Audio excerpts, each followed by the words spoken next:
ನಮಸ್ತೆ ಸ್ನೇಹಿತರೆ. ಇದು ದಕ್ಷಿಣಾಮೂರ್ತಿ ಸ್ವಾಮಿಗಳೆಂಬ ಮಹಾನ್ ಸಂತರ ಕತೆ. ಪರಮಹಂಸರು ಯಾವಾಗಲೂ ಸ್ವಾತಂತ್ರ್ಯದ ಜೀವನವನ್ನು ನಡೆಸುತ್ತಿದ್ದರು ಮತ್ತು ಭಾರತದ ದಕ್ಷಿಣ ಭಾಗದಿಂದ ಬಂದ ಅತ್ಯಂತ ವಿಕಸಿತ ಪ್ರಬುದ್ಧ ಜೀವಿ. ಕಾಡಿನಲ್ಲಿ ಆಲದ ಮರದ ಕೆಳಗೆ ಕುಳಿತುಕೊಳ್ಳುತ್ತಿದ್ದರು. ಅವರ ಸಾನ್ನಿಧ್ಯವು ಎಷ್ಟು ತೀವ್ರ ಮತ್ತು ಶಕ್ತಿಯುತವಾಗಿತ್ತು ಎಂದರೆ ಒಬ್ಬರು ದೇವರನ್ನು ಸ್ಪರ್ಶಿಸಬಹುದು ಮತ್ತು ನೋಡಬಹುದು. ಒಂದು ದಿನ ರಾಜನ ಆಸ್ಥಾನದ ಅಧಿಕೃತ ಕವಿ ಸಂತ ದಕ್ಷಿಣಾಮೂರ್ತಿಯ ಮೇಲೆ 1000 ಶ್ಲೋಕಗಳನ್ನು ಹಾಡಿ ಆ ಗುರುವಿನ ಶಕ್ತಿ ಮತ್ತು ವೀರಗುಣಗಳನ್ನು ಶ್ಲಾಘಿಸಿ ಅವರಿಗೆ ಭರಣಿ ಎಂಬ ಗೌರವವನ್ನು ನೀಡಿದರು. ಯುದ್ಧದಲ್ಲಿ 1000 ಆನೆಗಳನ್ನು ಕೊಂದ ಮಹಾನ್ ಯೋಧರಿಗೆ ನೀಡುವ ಗೌರವ ಇದು. ರಾಜನಿಗೆ ಈ ವಿಷಯ ತಿಳಿದಾಗ ಅವನ ಅಹಂಕಾರಕ್ಕೆ ನೋವಾಯಿತು, ಏಕೆಂದರೆ ರಾಜನು ಇಡೀ ಪ್ರದೇಶದಲ್ಲಿ ಯುದ್ಧದಲ್ಲಿ 1000 ಆನೆಗಳನ್ನು ಕೊಂದ ಏಕೈಕ ವ್ಯಕ್ತಿ ಮತ್ತು ಆದ್ದರಿಂದ ಆ ಹಾಡು ಮತ್ತು ಬಿರುದನ್ನು ಹೊಂದಿದ್ದ ಏಕೈಕ ವ್ಯಕ್ತಿ ಅವನು. ಈಗ ತೀವ್ರವಾಗಿ ನೊಂದ ರಾಜ ಕವಿಯನ್ನು ಕರೆದು ಆ ಆಲದ ಮರದ ಕೆಳಗೆ ಕುಳಿತಿದ್ದ ಆ ಬೆತ್ತಲೆ ಭಿಕ್ಷುಕನ ಬಗ್ಗೆ ಅದೇ 1000 ಹಾಡುಗಳನ್ನು ಹಾಡುವ ತನ್ನ ನಿರ್ಧಾರವನ್ನು ಸಮರ್ಥಿಸಿಕೊಳ್ಳಲು ಕೇಳಿದನು ಮತ್ತು ಇಲ್ಲದಿದ್ದರೆ ಕವಿಯ ತಲೆಯನ್ನು ಕತ್ತರಿಸುತ್ತೇನೆ ಎಂದು ಬೆದರಿಕೆ ಹಾಕಿದನು. ಕವಿ ಶಾಂತವಾಗಿ ವಿವರಿಸಿದ ಪ್ರಕಾರ ತನಗೆ ಯಾವುದೇ ಕಾರಣ ಅಥವಾ ಸಮರ್ಥನೆ ಇಲ್ಲ, ಆದರೆ ಸಾಯಲು ಹೆದರುವುದಿಲ್ಲ, ಏಕೆಂದರೆ ಸಂತನ ಉಪಸ್ಥಿತಿಯಲ್ಲಿ ಮತ್ತು ರಾಜನ ಹಿತದೃಷ್ಟಿಯಿಂದ ಅವನ ದೇಹ ಮತ್ತು ಮನಸ್ಸು ಈಗಾಗಲೇ ಅನುಭವಿಸಬಹುದಾದ ಗರಿಷ್ಠ ಶಿಖರವನ್ನು ಅನುಭವಿಸಿದೆ. ಒಮ್ಮೆ ಸಂತನನ್ನು ಭೇಟಿ ಮಾಡಿ ಅವರ ಉಪಸ್ಥಿತಿಯಲ್ಲಿ ಕುಳಿತುಕೊಳ್ಳಲು ಕೇಳಿಕೊಂಡನು. ಅದೃಷ್ಟವಶಾತ್ ರಾಜನು ಅಹಂಕಾರದಿಂದ ಸಿಕ್ಕಿಬಿದ್ದರು.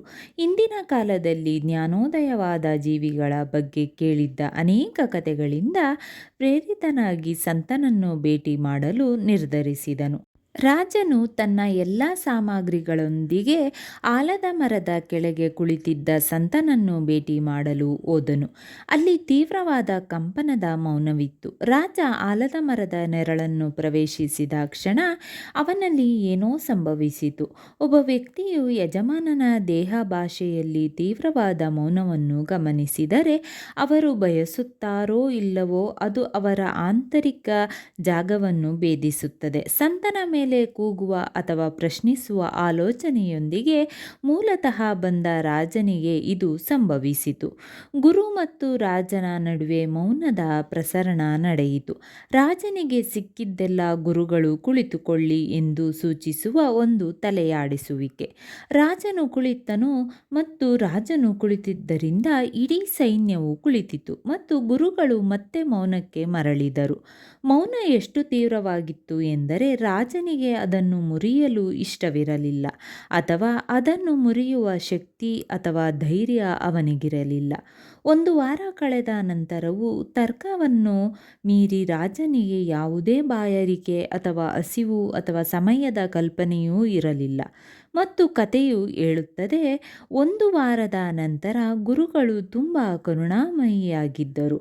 ಅವರು ತಮ್ಮ ಕಣ್ಣುಗಳನ್ನು ಚಲಿಸುತ್ತಿದ್ದರು, ತಮ್ಮ ಕವಿ ಅವರ ಶಿಷ್ಯರನ್ನು ನೋಡುತ್ತಿದ್ದರು ಮತ್ತು ಬಹಳ ಹರ್ಷಚಿತ್ತದಿಂದ ರಾಜ್ಯಕ್ಕೆ ರಾಜನ ಅಗತ್ಯವಿದೆ ಎಂದು ಅವರು ಭಾವಿಸಿದರು ಎಂದು ಹೇಳುತ್ತಾರೆ. ಅವರು ನಗುತ್ತಿದ್ದರು ಮತ್ತು ಇದ್ದಕ್ಕಿದ್ದಂತೆ ಅವರೆಲ್ಲರೂ ಸಾಮಾನ್ಯ ಮನಸ್ಸು ಮತ್ತು ಮನಸ್ಥಿತಿಗೆ ಮರಳಿದರು. 1 ವಾರ ಕಳೆದಿದೆ ಎಂದು ಅವರು ಅರಿತುಕೊಂಡರು. ಯಾವುದೇ ಆಲೋಚನೆ ಇರಲಿಲ್ಲ, ಯಾವುದೇ ಸಂವಹನವಿರಲಿಲ್ಲ, ಆಹಾರ ಅಥವಾ ನೀರು ಅಥವಾ ನಿದ್ರೆ ಇರಲಿಲ್ಲ, ಆದರೆ ದೈಹಿಕವಾಗಿ, ಮಾನಸಿಕವಾಗಿ ಮತ್ತು ಆಧ್ಯಾತ್ಮಿಕವಾಗಿ ಆಳವಾದ ತೃಪ್ತಿ ಮಾತ್ರ ಇತ್ತು. ದಕ್ಷಿಣ ಭಾರತದ ತಿರುವರೂರು ಎಂಬ ಸ್ಥಳದಲ್ಲಿ ಅದೇ ಆಲದ ಮರದ ಕೆಳಗೆ ರಾಜನು ಒಂದು ಸುಂದರವಾದ ಬೃಹತ್ ದೇವಾಲಯ ಮತ್ತು ಮಠವನ್ನು ನಿರ್ಮಿಸಿದನು ಎಂದು ಇತಿಹಾಸ ಹೇಳುತ್ತದೆ. ಮತ್ತು ದೇವಾಲಯದಲ್ಲಿ ಅವನು ಕವಿಗೆ ಭರಣಿಯ 1000 ಶ್ಲೋಕಗಳು ಅವನಿಗೆ ತುಂಬಾ ಕಡಿಮೆಯಾಗಿ ಕಾಣುತ್ತಿದ್ದರಿಂದ ಸಂತನ ಬಗ್ಗೆ ಇನ್ನಷ್ಟು ಬರೆಯಲು ಹೇಗೆ ವಿನಂತಿಸಿದನು ಎಂಬುದರ ಬಗ್ಗೆ ತನ್ನ ಶ್ರದ್ಧೆಯಿಂದ ಹಂಚಿಕೊಂಡ ಈ ಸಂಪೂರ್ಣ ಕಥೆಯನ್ನು ಕೆತ್ತಲಾಗಿದೆ. ಪ್ರತಿದಿನ ನೀವು ದಕ್ಷಿಣಾಮೂರ್ತಿ ಮಂತ್ರವನ್ನು 11 ಬಾರಿ ತಪ್ಪದೆ ಪಠಿಸಿದರೆ ನಿಮ್ಮ ಕಾರ್ಯಗಳೆಲ್ಲವೂ ಸುಗಮವಾಗಿ ಸಾಗುವುದು. ಈ ಮಂತ್ರವು ಅಧ್ಯಯನದಲ್ಲಿ ಯಶಸ್ಸು, ಬುದ್ಧಿವಂತಿಕೆ ಮತ್ತು ಜ್ಞಾನಕ್ಕಾಗಿ ಪ್ರಾರ್ಥಿಸಲು ಬಳಸಲಾಗುತ್ತದೆ. ಮಂತ್ರ ಈ ರೀತಿ ಇದೆ: ಓಂ ನಮೋ ಭಗವತೆ ದಕ್ಷಿಣಾಮೂರ್ತಯೇ ಮಹ್ಯಂ ಮೇಧಾಂ ಪ್ರಜ್ಞಾಂ ಪ್ರಯಚ್ಛ ಸ್ವಾಹಾ. ಓಂ ನಮೋ ಭಗವತೆ ದಕ್ಷಿಣಾಮೂರ್ತಯೇ ಮಹ್ಯಂ ಮೇಧಾಂ ಪ್ರಜ್ಞಾಂ ಪ್ರಯಚ್ಛ ಸ್ವಾಹಾ. ಓಂ ನಮೋ ಭಗವತೆ ದಕ್ಷಿಣಾಮೂರ್ತಯೇ ಮಹ್ಯಂ ಮೇಧಾಂ ಪ್ರಜ್ಞಾಂ ಪ್ರಯಚ್ಛ ಸ್ವಾಹಾ. ಓಂ ನಮೋ ಭಗವತೆ ದಕ್ಷಿಣಾಮೂರ್ತಯೇ ಮಹ್ಯಂ ಮೇಧಾಂ ಪ್ರಜ್ಞಾಂ ಪ್ರಯಚ್ಛ ಸ್ವಾಹಾ. ಓಂ ನಮೋ ಭಗವತೆ ದಕ್ಷಿಣಾಮೂರ್ತಯೇ ಮಹ್ಯಂ ಮೇಧಾಂ ಪ್ರಜ್ಞಾಂ ಪ್ರಯಚ್ಛ ಸ್ವಾಹಾ. ಓಂ ನಮೋ ಭಗವತೆ ದಕ್ಷಿಣಾಮೂರ್ತಯೇ ಮಹ್ಯಂ ಮೇಧಾಂ ಪ್ರಜ್ಞಾಂ ಪ್ರಯಚ್ಛ ಸ್ವಾಹಾ. ಓಂ ನಮೋ ಭಗವತೆ ದಕ್ಷಿಣಾಮೂರ್ತಯೇ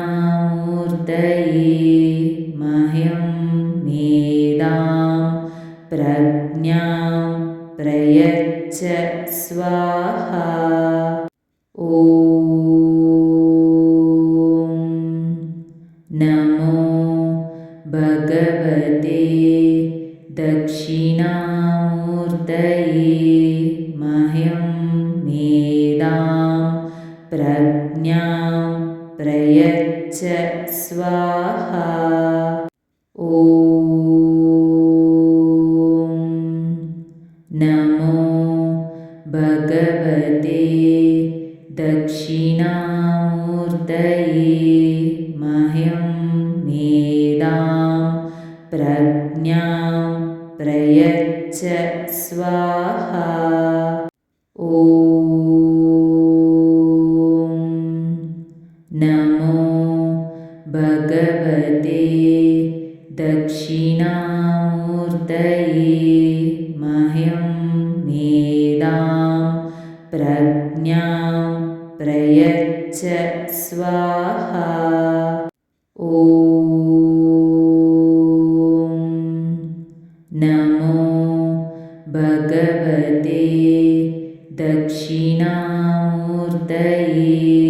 ಮಹ್ಯಂ ಮೇಧಾಂ ಪ್ರಜ್ಞಾಂ ಪ್ರಯಚ್ಛ ಸ್ವಾಹಾ. ಓಂ ನಮೋ ಭಗವತೆ ದಕ್ಷಿಣಾಮೂರ್ತಯೇ ಮಹ್ಯಂ ಮೇಧಾಂ ಪ್ರಜ್ಞಾಂ ಪ್ರಯಚ್ಛ ಸ್ವಾಹಾ. ಸ್ನೇಹಿತರೆ, ಈ ವಿಡಿಯೋ ಇಷ್ಟವಾದಲ್ಲಿ ಲೈಕ್, ಶೇರ್ ಆ್ಯಂಡ್ ಕಾಮೆಂಟ್ ಮಾಡಿ. ಮುಂದಿನ ವಿಡಿಯೋಸ್ಗಳಿಗಾಗಿ ಚಾನಲ್ ಅನ್ನು ಸಬ್ಸ್ಕ್ರೈಬ್ ಮಾಡಿ. ಧನ್ಯವಾದಗಳು.